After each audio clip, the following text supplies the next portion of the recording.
So let's get started. Again, I'm Josh Corman. I like to say I'm Director of Security, but I'm Director of Security Intelligence. We already have a different Director of Security.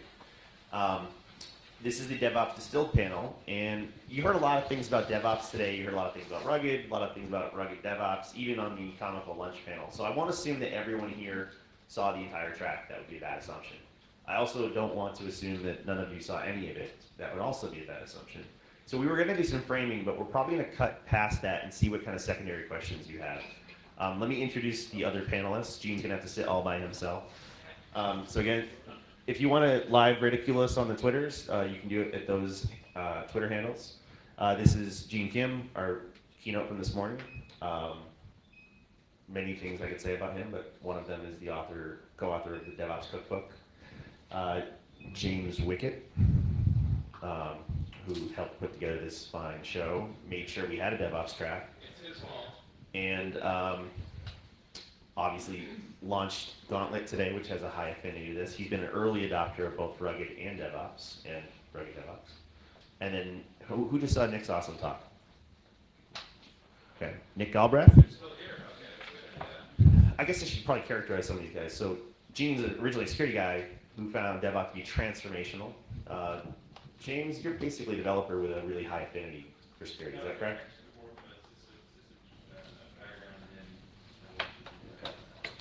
Nick's really our true DevOps, true developer guy, not that no one else is. And then let me put on the Jumbotron, David Mortman. We were going to Skype him in, but apparently we don't have the technology. So this is him. We can now easily assert that he has the biggest head on the panel.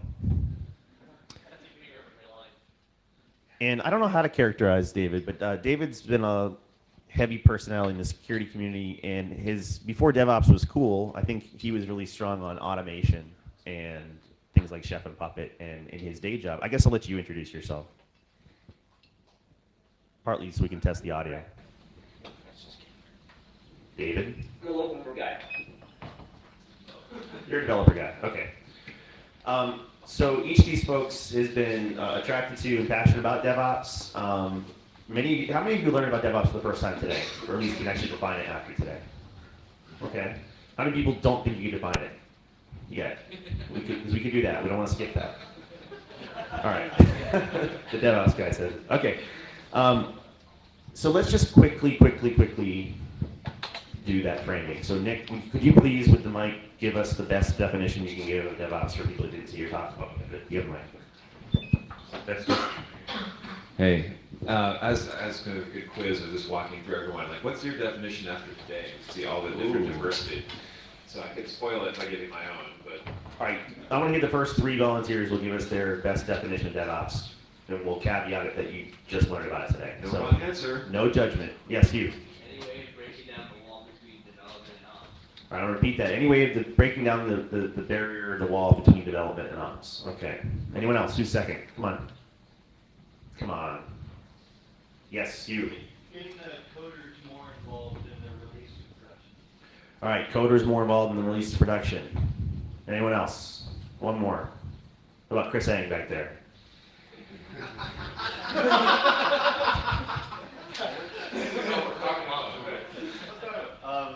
More accountability across the life cycle of the application for all developers. Okay. You know what? As pedantic as this might be, I've heard each of you describe it differently, and I think they're all valuable. So each of you give me your Cliff Notes definition.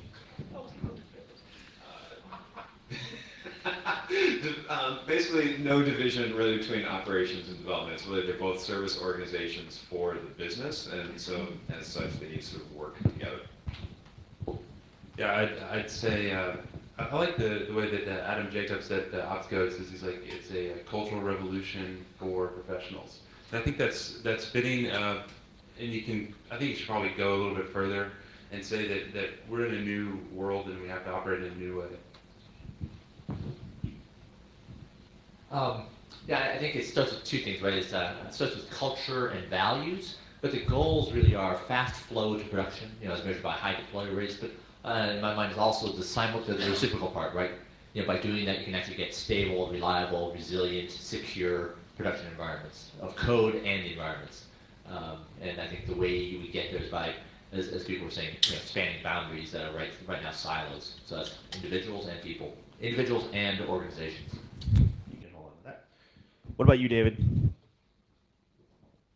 What about me? I actually missed the question. Oh, you're not even paying attention.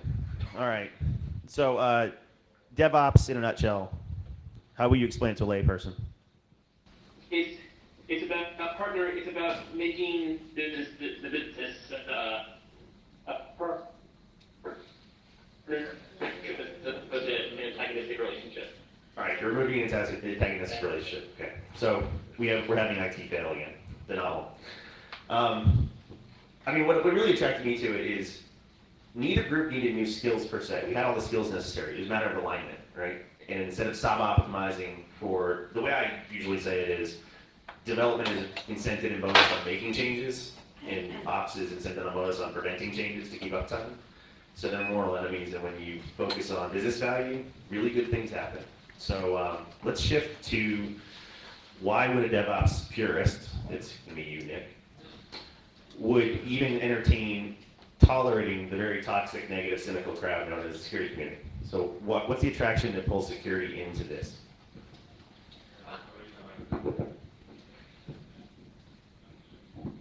So why security, why DevOps, how did this all happen? Sure. So it turns out, like, I don't know if you caught my talk earlier, but I've been doing this for a while, and certainly the first sort of job I was at was early. It was basically C++ servers. And it turns out stability, maintainability, and security are almost all identical at that stage, because almost any stability bug you have is probably also a security bug. And what it really boils down to is good software practices, and that's what sort of, I like building things. And so security is just one of these things that you need to sort of like put in the development process. And that's sort of how I got sort of sucked into all this. So I noticed you didn't say security sucks the will to live or gets in the way of business. It actually helped you do your job. Oh, security's good. I mean, it's fun. And not only that, it's a good lever to sort of improve development processes. A lot of developers like really respond to security stuff. They're frequently not empowered to do so. But security is a good way of luring people into all sorts of other engineering issues. So I think it's actually, it's a good thing. Now, David, if your audio doesn't break up, when we introduce DevOps to security people, they freak out. That level of change, that rate of change, 5 deploys an hour, 5 deploys a day even, is too much for us to handle. So you actually like to counter some of those misconceptions. You think, so what do you tell a security person who thinks DevOps is insane and irresponsible and it's going to cripple and break all their security programs? Well, at first I point and laugh. It's broken already. And you can say even 5 deploys a day. Try like 5 deploys a month, and most security people panic, it seems. I mean, the fact is that there's a lot of research going all the way back to like 1979 that shows that smaller changes are more effective, are easier to troubleshoot, and less complexity. And one of the a premise that a lot of security people talk about is that complexity is evil. And I'm a strong believer in that less complex code is more secure. And so a lot of DevOps is about making things less complicated. And so you should just, accept that part and move on. Okay. Another one you brought up in the past is people freak out over maybe some loss of separation and segregation of duty. Why is that not a problem?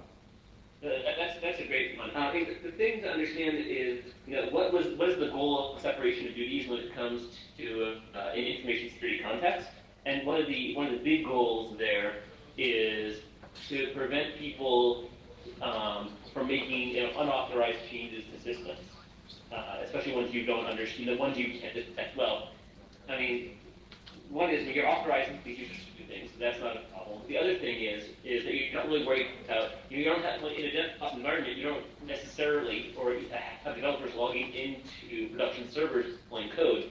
This is all being done by automated systems where things are being tested and checked. So if anything, it's going to be deployed more consistently and more effectively, more securely than it would be if a human, whether it's ops person or dev person, logging in and attempting to deploy this thing consistently the same way every place they go.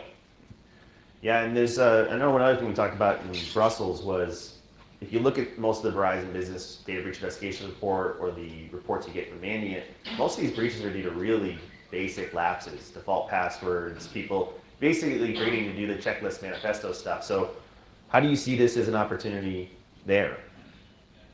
Well, anytime you can get human out of the equation and automate it, that's a good thing. I mean, the fact is, computers are really good at doing the same thing over and over and over again, and people are really bad at that. So, and one of the great things, one of the premises, if you go back to like John Willis's, PAMS, whatever you want to call it, acronym. One of the key ones there is automation, and any place you can replace a human with a computer to do those repeated tasks not only lowers the error rate, but it also frees up a person to do those harder tasks that computers aren't as good at. Yeah. I love this quote. When we go to sleep at night, machines laugh at us for humans doing things that machines should be doing, right? Love that. Yeah. All right, so Gene, why don't you keep that mic? So you're really the first security person I saw get incredibly excited over DevOps. So why do you see this as so transformational? Why has this caught your attention? Yeah, I was just talking about this with John earlier, right? So one of the things that in my journey, I benchmarked over 1,500 IT organizations, really trying to link controls with performance. So we raised over $1 million to do that. And one of the goals was to see if we can actually create sort of the mandate, to empower operations and security, to do the right thing, right? To create a culture of controls, and that didn't happen, right? Despite the fact that we found that somewhere between a 5 to 7x difference between high performers and non-high performers. What we thought was good as a high performer, it was just like, we thought it was an 8-ounce cup. It turns out to be like an 82-ounce, tumbler, right? Like, how good high performers are, right? We thought like 1,000 changes a week was amazing, right? Amazon does 1,000 changes in a day, in an hour, right? And so I think for me, it just increases the business benefit of a culture of controls. People on Facebook and Twitter, they may say, you may hear them say, we don't like process. my reaction almost universally is like, no way. You do 1,000 production deployments a day, you actually have a process. Just because it doesn't look like a change management approval form doesn't mean you don't have a process, right? They have, Netflix has something called, it's Compliance Monkey. If there's not an email address in the ServiceNow form for a service, in other words, if there's not an account, someone who owns a service, they kill the service, right? That makes sense. In other words, if you don't have an email owner in the free, or a developer in the field, they turn off the service. That's a culture of controls. That's rigor and discipline. So I'm excited because it shows the business value of controls, and it's bigger than just ops and security. It involves the entire tribe. You want to give us on that? Okay. But let's shift to the security role. Now, many of you heard about the legendary Chaos Monkey. I want to talk about Chaos Monkey and honey badgers, et cetera, for two things. One is, probably start with attitude first. What struck me more than the functionality of Chaos Monkey, it was the attitude and the willingness. So Chaos Monkey in a nutshell. So Netflix wrote an entire simian army, but their first and most prominent and popular one is Chaos Monkey, which in production is disabling and shutting off services. So what? Oh, great, we have another mic. We are fault tolerant. Okay, so their attitude and philosophy, which is kind of inspiring, is the only way to avoid failure is to fail all the time. And Gene told this story during his keynote this morning, but I was at the Source Boston security conference 2 years ago in April, and there was a major Amazon outage, and every single person had to answer their pager or look at their email and leave the room, except for the Netflix guy. I'm like, what are you still doing here? He goes, oh, we're okay. We encountered this race condition, months ago. And it's not that you couldn't have a regional failover, it's that no one had done the work to handle everyone doing it at the same time. And it's just beautiful. They were ready because they tested rigorously, continuously. And just to add some color to the story, I learned this earlier this year.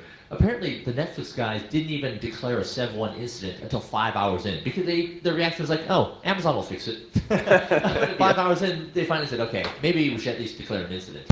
I thought that was amazing. Yeah. Now, I'm not the expert on the simian army, but they had such success with that monkey that they now have an entire simian army, including the one you alluded to, which is Compliance Monkey, and that's really not industry compliance, but compliance with an internal policy. They have Conformity Monkey, which makes sure that certain hardening guides are in line for configuration. They have Janitor Monkey, which basically looks around for underutilized slices that cost a little extra money and aren't needed, so they shut them off. And they approached us and said, actually we tried to insert ourselves as well. But some of us said, we should really, after the Rugged Summit, when we worked for a week, we said we should make them an evil, demonic, demented security hacker monkey. I don't even know if we have a monkey name for it yet, but then Gauntlet, which we'll get to in a moment, was their willingness and desire to have us help them make some sort of security monkey or exploit monkey. Maybe it's blind SQL injection at all times in production. Maybe it's something a little, it's not going to replace a more robust tool, but I love the attitude behind Chaos Monkey. You want to add some color? You've been closest to that. The idea is, continually, trying to take the security test. Yeah, you can't totally have a pen tester. There's nothing you can do to replace a human, pen testing application. But the idea is that at the end of that, when they're done building, or they have their exploits and they're able to, show that you're vulnerable to a certain, they're able to prove that. Instead of getting a PDF at the end of that big process, 300-page document that the scanner dumped out and the guy kind of, filtered, now you could get some sort of automated attack files that you can now put into your continuous integration environment and things like that. So we're able to help look at security regressions, and that's the kind of the direction that we want to go. But yeah, Netflix is really looking at that and trying to make more of that happen. I know Jason Chan has a talk tomorrow on Netflix in the cloud. So. And I see Jeremiah Shirk, another contributor in the audience, want to wave on the Gauntlet project.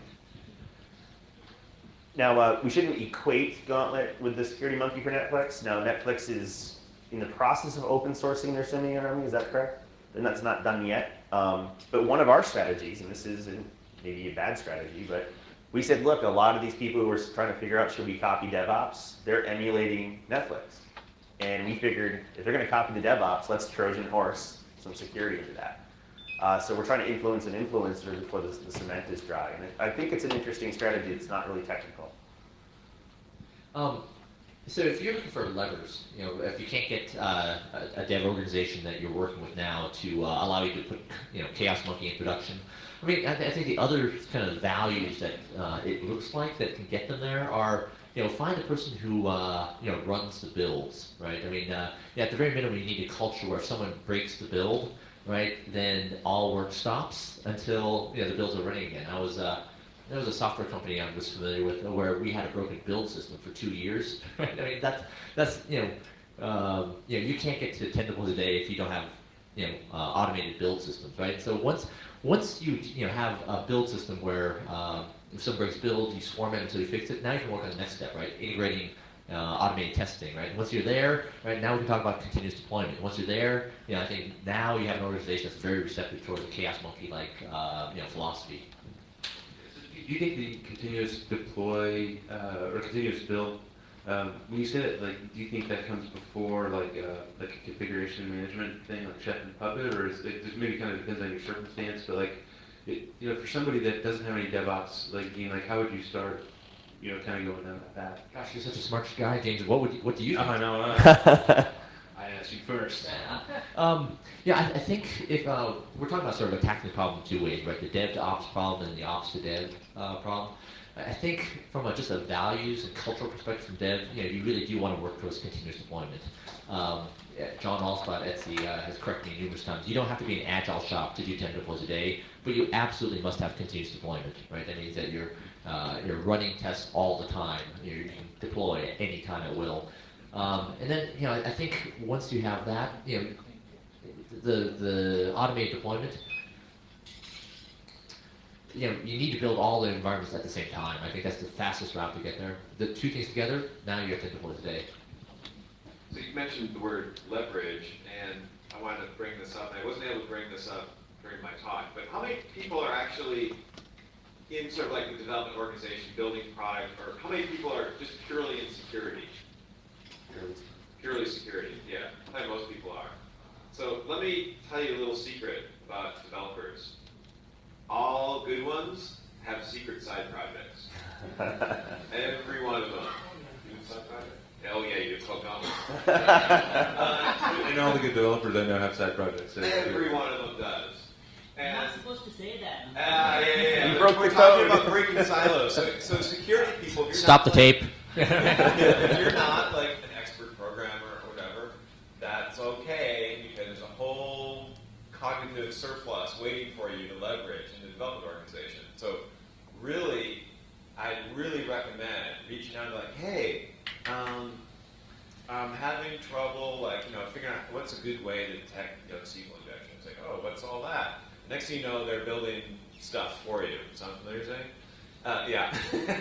So it's like there's so much development interest actually in it, but their jobs or the political culture of your organization might not allow it. So just reach around it.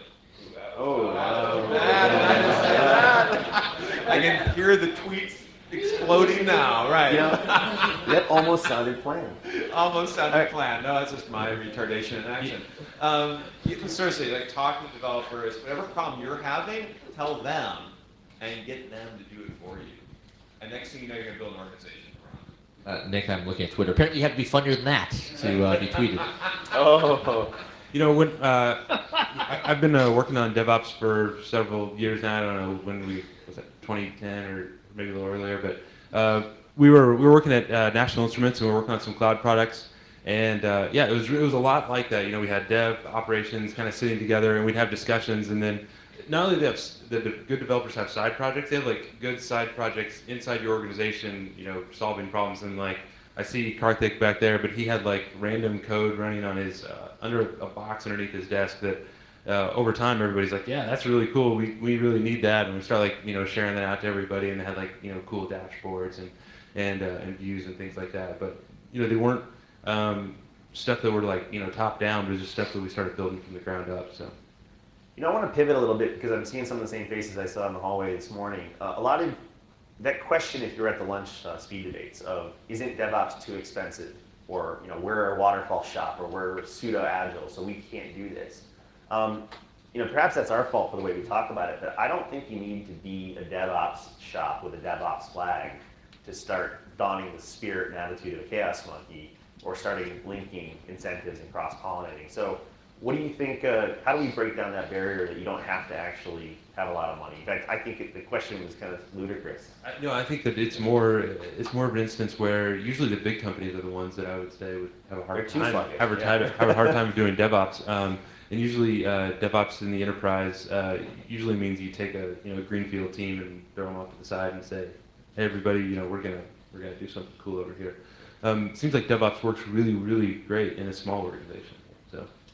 So back to the attitude thing. Actually, go ahead. so I thought so too. In fact, I've been trying to figure out, what is the how do you objection handle? You can't do DevOps in an enterprise. And I went to it was the HP Discover conference, and there were like 7 talks from like organizations like Unum, World Bank. In fact, if you email me, I'll email you all my notes from those sessions. But I asked them, why would organizations object to doing DevOps, and they looked at me like I was an idiot. They're like, why enterprises want to do DevOps too, right? But it may come from different, the champion might be different than, well, certainly it was different than what I thought. It comes from the QA group, right? It comes from the project management group. In one case, it was like the service-oriented architecture group.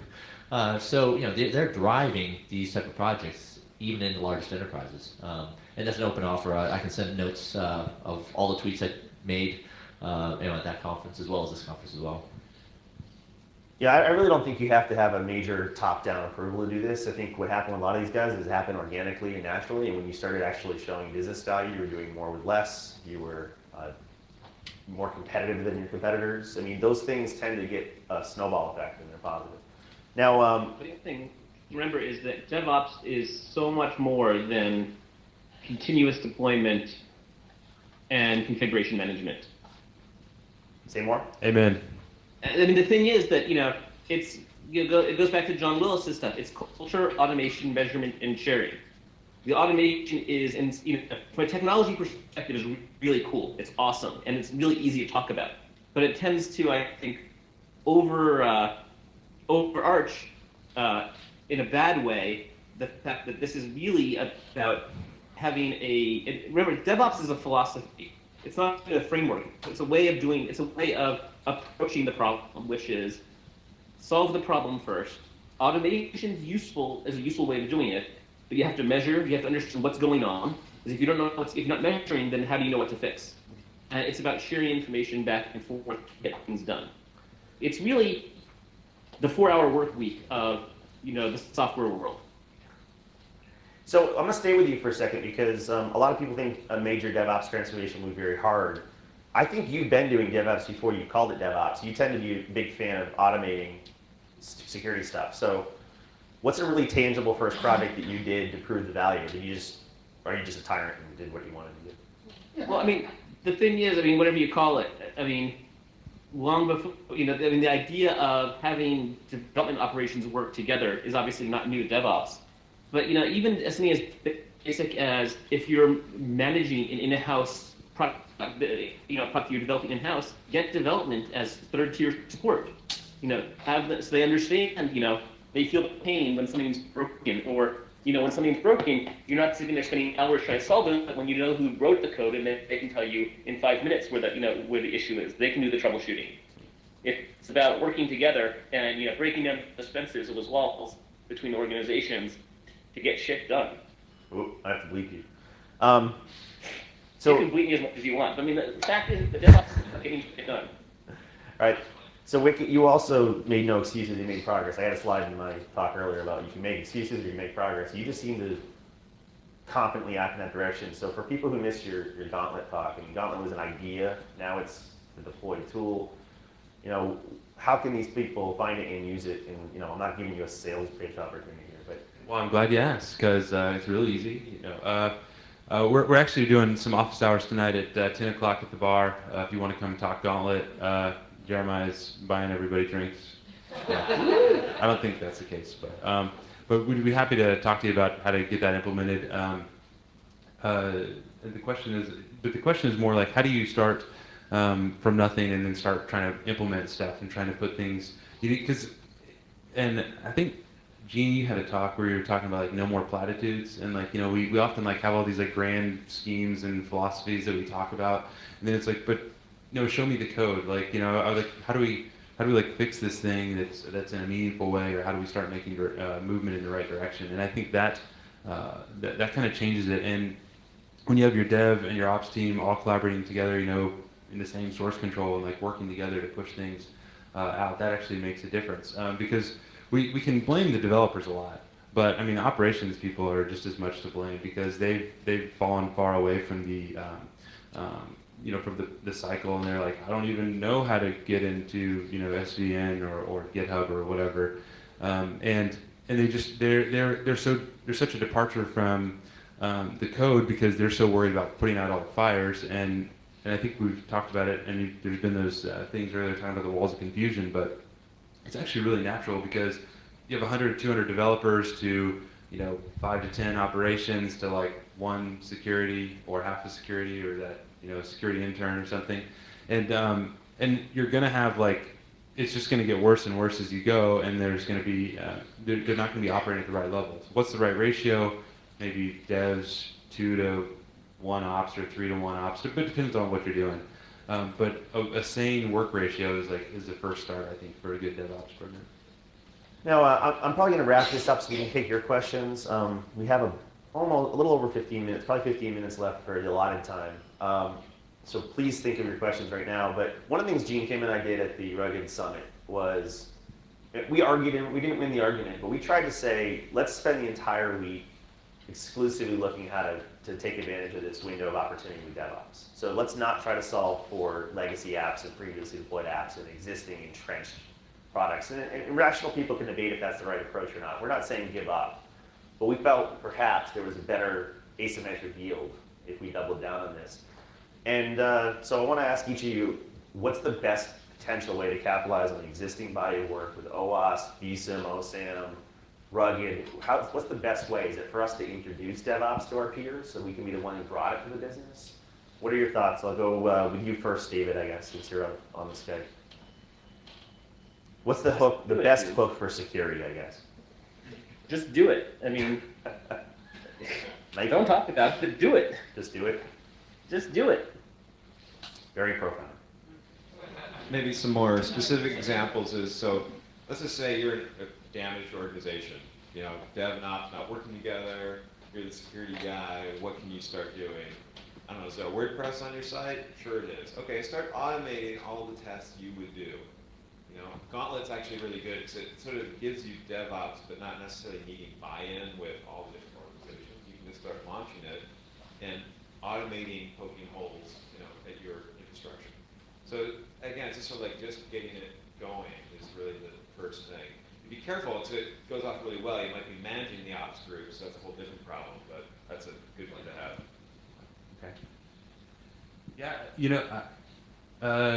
I had, the ratios I was just giving there earlier, those aren't like just numbers those are numbers of a previous employer, and what we did is we took, a subset of the crew and said, all right, you're going over here to create products in the engineering group, and it's going to be better, and it was.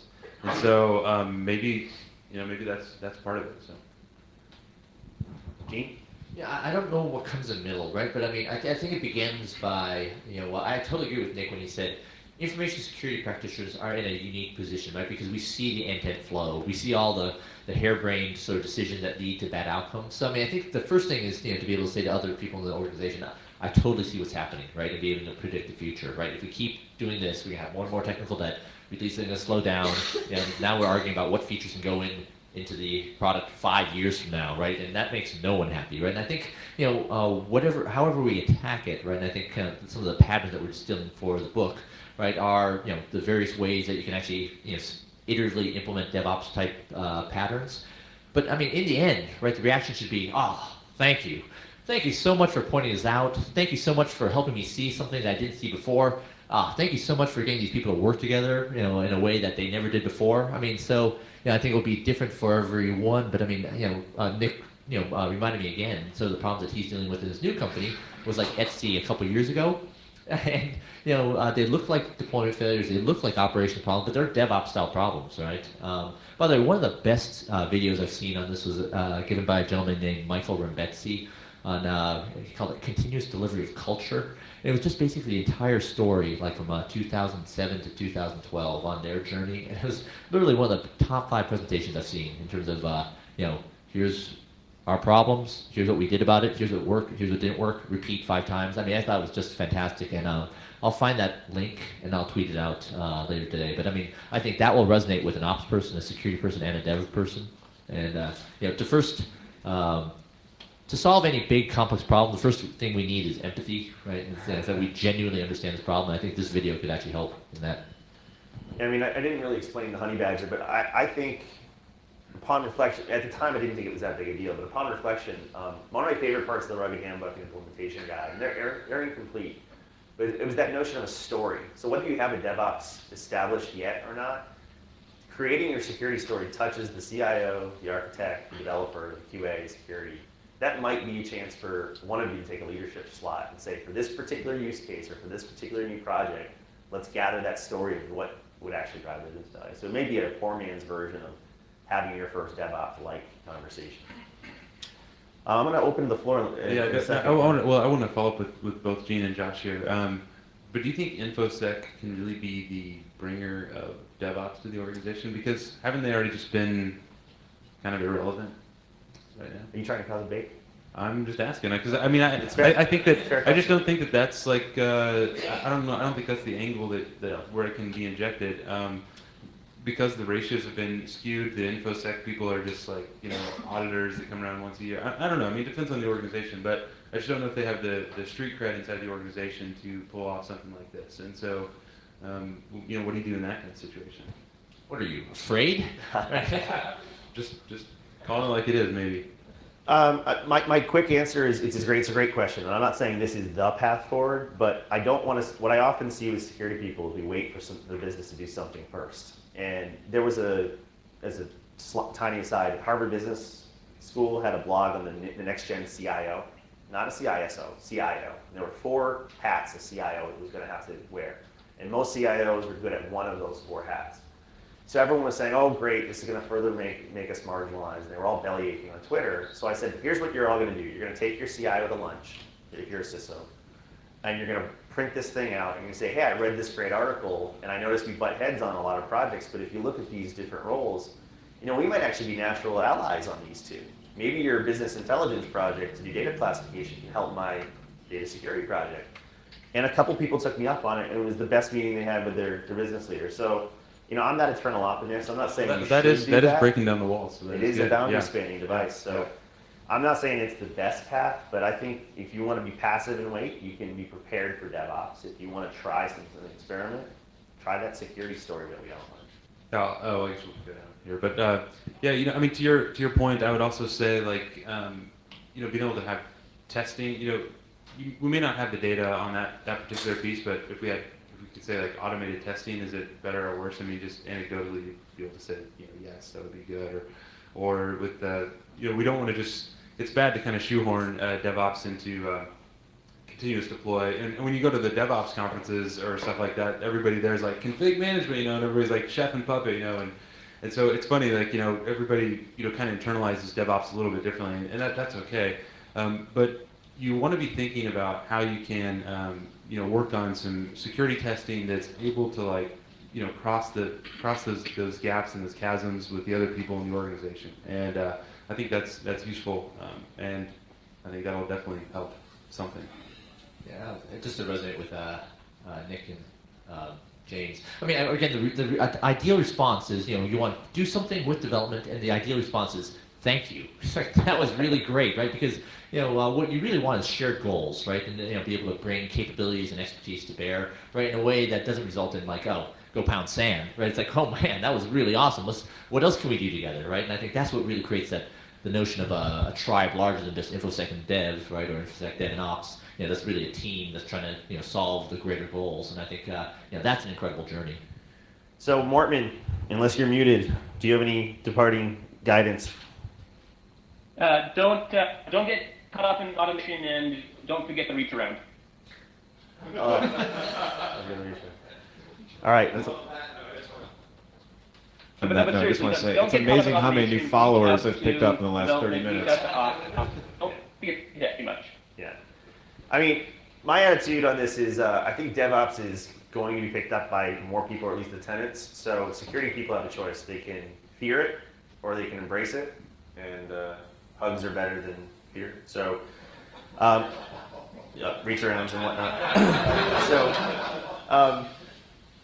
I think this is an opportunity we've been looking for years, right? If we've been doing the same technical approach, if you came to my talk, we've been the same technical approach, we're not getting many different results.